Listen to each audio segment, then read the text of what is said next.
예, 저 국민대학교의 홍성걸입니다. 제가 그 이름이 홍씨라서요. 그 황씨가 없으면 어디 가면 꼭 가나다 순으로 많이 해요. 그러다 보니까 맨 뒤에 하게 되거든요. 그러면 시간도 없고 또 좋은 점은 또 앞에서 좋은 얘기 다 했기 때문에 제가 반복할 필요도 없고 뭐 이런 경우가 많은데 오늘은 그런 것도 아닌데 꼴찌로 하게 됐습니다. 그래서 보니까 이게 제가 팔자가 그런 것 같습니다.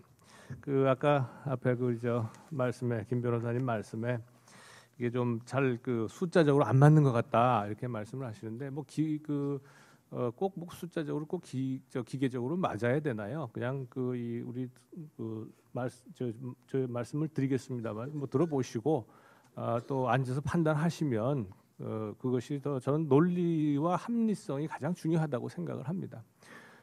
우선 그 뭐 종교인의 정치 참여 문제는 저는 뭐 시국 발언, 정치 참여 전 다 가능하다고 봅니다. 왜 불가능합니까? 종교인도 국민이고요. 또 지금 앞에 말씀하셨습니다만은 구약 성서는 뭐 전부 정치 경제 교과서라고 하니까 제가 정치 경제학을 전공을 했거든요. 구약 성서 안 본 게 참 유감입니다. 한번 봐야 되겠습니다. 근데 사실은 그 성경 본래다가 보면 앞에 뭐 누가 누굴 낳고 누가 누굴 낳고 하는 거 한 몇 페이지 보다 보면 지겨워서 제가 성경을 못 봤습니다. 그런데 여하튼 저는 기본적으로 그러니까 이 종교인들의 정치 참여나 혹은 시국 발언에 대해서는 저는 문제가 없다고 생각합니다. 이번 사태의 핵심은요. 대통령 뭐 아까 하야하는데 하야도 아니고 퇴진하라고 그랬죠. 대통령은 대통령, 박근혜는 대통령도 아니다 이렇게 얘기를 했고요. 이번 사태의 핵심은 하야하라 혹은 무슨 이번 과정에서 국가기관의 선거 개입 의혹의 여러 가지 문제점을 지적하고 한 것이 핵심이 아닙니다. 그건 누구나 할 수 있고요.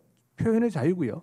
다 할 수 있습니다. 그런데 핵심은 어디 있냐면 그 뒤에 나타났던 아까 여기 얘기했습니다만 독도 발언과 이 연평도 포격 발언, 천안함 폭침 사건 이것이 전부 다 하나같이 전부 예를 들면 천안함 폭침은 조작했다. 그래서 북한을 적으로 만들어야 이로울 거 아니냐.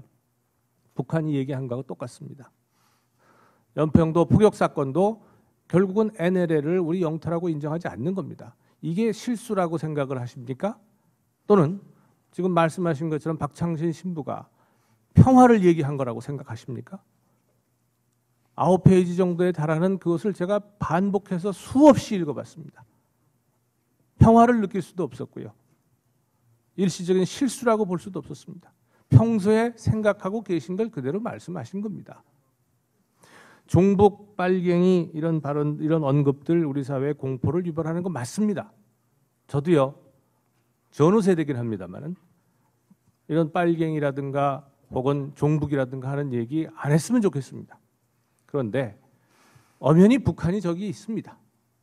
그리고 항상 우리 국가 안보를 위협하고 있고요. 또 우리 젊은 장병들이 목숨 내놓고 지금 지키고 있고 실제로 목숨을 바쳐왔습니다. 수십 년 동안.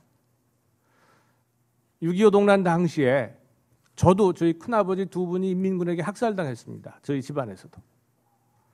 우리 대한민국 국민의 수없는 사람들이 북한 인민군에 의해서 학살당한 사람들이 수없이 많습니다. 그래서 오죽하면 김일성이 수십 년 내려갈 수 있는 반공교육을 기가 막히게 해줬다라고 할 정도입니까? 6.25 동란에 대해서. 참 불행하고 이런 얘기 안 했으면 좋겠습니다만 그러나 대한민국의 국가 안보가 흔들릴 수 있다는 것에 대해서는 적어도 저 같은 보수적인 생각을 가지고 있는 사람들은 조그만한 위험도 그대로 내둘 수가 없다는 겁니다. 그 거대한 댐이 한꺼번에 무너지는 것이 아닙니다. 잘 아시겠습니다만 바늘구멍 하나에서부터 시작해서 댐이 무너지는 겁니다. 그리고 나라가 결단나는 겁니다. 그러다 보니까 아마 여러분들이 이 걱정하시는 것처럼 좀 과도한 소위 그러죠. 종북 몰이 같은 현상이 있을 수도 있다고 저는 봅니다. 그것이 결코 바람직하지 않습니다. 저도 거기에 대해서 반대합니다. 그러나 이 종북이라는 용어 자체도 사실은 우리 같은 보수 쪽에서 얘기한 것이 아닙니다. 잘 아시겠습니다만은 과거에 노동당에서 민주노동당에서 민노당에서 유시민 전 의원을 비롯해서 심상정, 노회찬 이런 분들이 갈라져 나올 때 민주노동당의 핵심 세력의 종북 성향 때문에 도저히 같이 할 수 없다고 해서 나온 겁니다. 거기에서 종북이라고 하는 말이 나온 겁니다. 그리고 지금까지도 우리 사회에 종북이 같이 있는 겁니다. 그래서 저는 이번 박 신부의 그 대통령 당 선거 과정에 있어서의 문제도 물론 여러 가지가 이렇게 있는데 왜 대통령이 빨리 문제 해결하지 않느냐라고 주장하시는 분들 굉장히 많습니다. 제가 뭐 이 문제 가지고 수도 없이 토론에 참여하고 이렇게 토론을 하다 보니까 왜 모르겠습니까? 저도 빨리 해결이 됐으면 좋겠습니다. 그러나 대한민국은 그야말로 민주공화국이고요. 민주적 절차에 의해서 지금 가고 있습니다. 아까 검찰 얘기 말씀을 하셨는데요.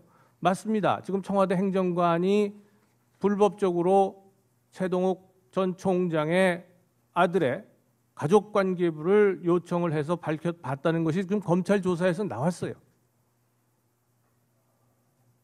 검찰 이 정도면 잘하고 있는 거 아닙니까? 검찰이 조사한 걸 받으면서 검찰 믿지 못하겠다고 하는 건 도대체 뭡니까? 검찰이 조사해서 발표를 했는데 그 발표는 믿으면서 검찰에 대해서 믿지 못하겠다. 저는 대통령이 특검, 새누리당이죠. 특검은 국회에서 만드는 거니까 특검법 국회에서 합의해서 만들어야 된다고 봅니다. 그리고 제발 좀 특검 했으면 좋겠습니다. 그 특검이 뭐라고 지금 국론을 이렇게 분열시키고 지금 정기국회에서 단 한 건의 법안도 통과시키지 못하는 이런 미련한 짓을 하고 있느냐 이 말이에요.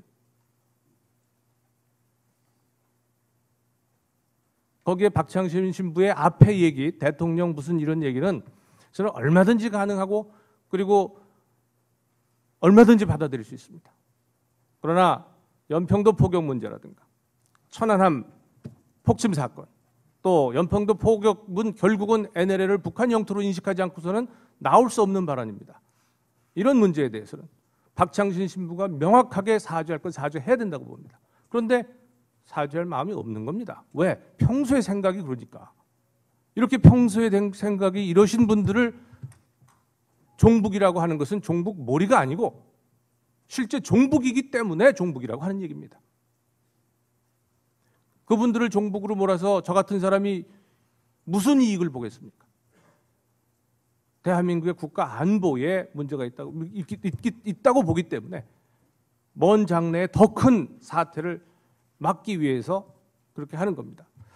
끝으로 저는 뭐 그렇습니다. 이런 자리에서 이렇게 우리가 같이 얘기를 해보고 하는 거 다 좋은데 사실을 가지고 우리가 얘기를 해야 될 것이다 이렇게 생각을 하고요. 뭐 이거 나는 이렇게 생각합니다만 가지고 얘기하시면 곤란합니다. 검찰 수사 아까 최동욱 총장을 찍어내기 했다 그러고 윤석열 검사를 찍어내기 했다고 이렇게 얘기를 합니다. 그렇게 보실 수도 있을 것 같아요. 공교롭게도 검사하고 이렇게 조사하고 하는 과정에서 나오게 됐으니까요. 그런데 그러면 혼의 자식을 10수년간 키우고 데리고 있는 사람을 대한민국 검찰총장으로 그대로 놔둬야 되겠습니까? 또 윤석열 검사 열심히 하고 했지만 현행 법을 어겨가면서 국정원 직원을 사실상 위법하게 불러다가 조사한 검사가 법을 집행하는 검사가 현행법을 위반했는데 그 검사를 놔둬야 되겠습니까?